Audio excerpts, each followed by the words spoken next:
A revolta de Chibata começou em 1910. Ela foi comandada por um marujo negro chamado João Cândido. Essa revolta envolvia vários marinheiros de Minas de São Paulo.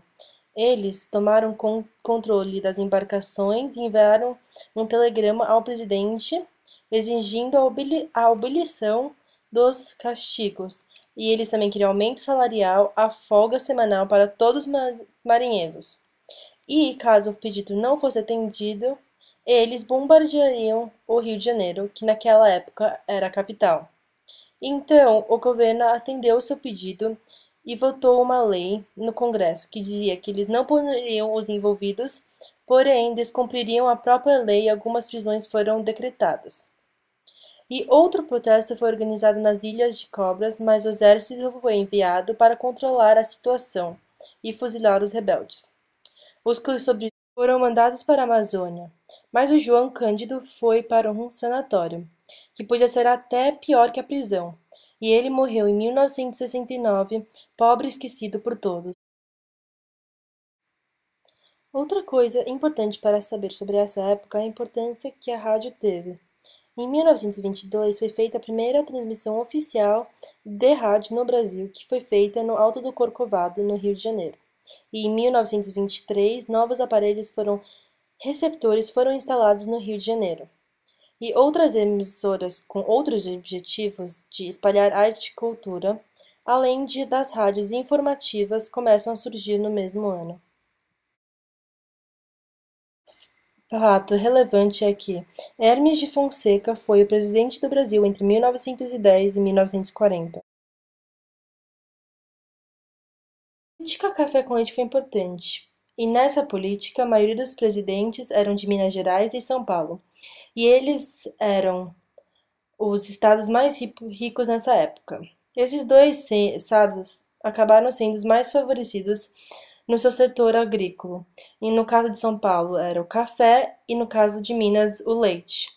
Porém, isso só privilegiou o sudeste do Brasil e por isso causou abandono de outras regiões. Por isso, as regiões do norte, nordeste e centro-oeste tiveram vários problemas sociais. A política dos governadores. Essa política focava em manter no poder as oligarquias que fora montada durante o governo de Campos Salles. Ela era basicamente uma troca de favor entre os governadores e presidente. O presidente dava apoio aos partidos governistas dos estados. Eles davam suporte aos candidatos à presidência e também durante a época do seu governo.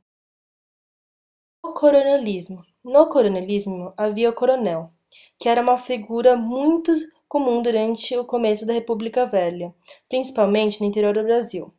O coronel era um grande fazendeiro que usava o seu poder econômico para poder garantir a eleição do coronelismo havia o voto de cabresto, que era quando o fazendeiro forçava os eleitores para que votassem nos candidatos que eles apoiavam, e às vezes até utilizavam a violência.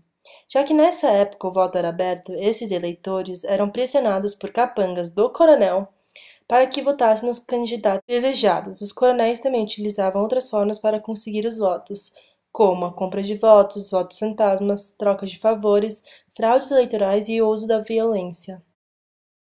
O Convênio de Taubaté foi uma forma de beneficiar os cafeicultores em momentos de crise. Então, quando o preço do café estava em baixa, o governo federal comprava o café e o estocava. Assim que a alta do preço era atingida, os estoques de café eram liberados. Assim, o café era o principal produto de exportação, sempre alto e também garantia os lucros dos fazendeiros. Em 1930, o PRP, Partido Republicano Paulista, indicou um político paulista, o Júlio Prestes, em vez de um mineiro, quebrando a política do café com leite.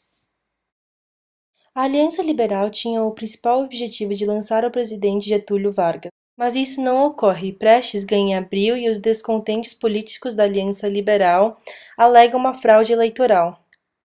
Com a liderança de Getúlio Vargas, políticos da Aliança Liberal e militares descontentos provocaram a Revolução de 1930, causando o fim da República Velha e dando início à Era Vargas.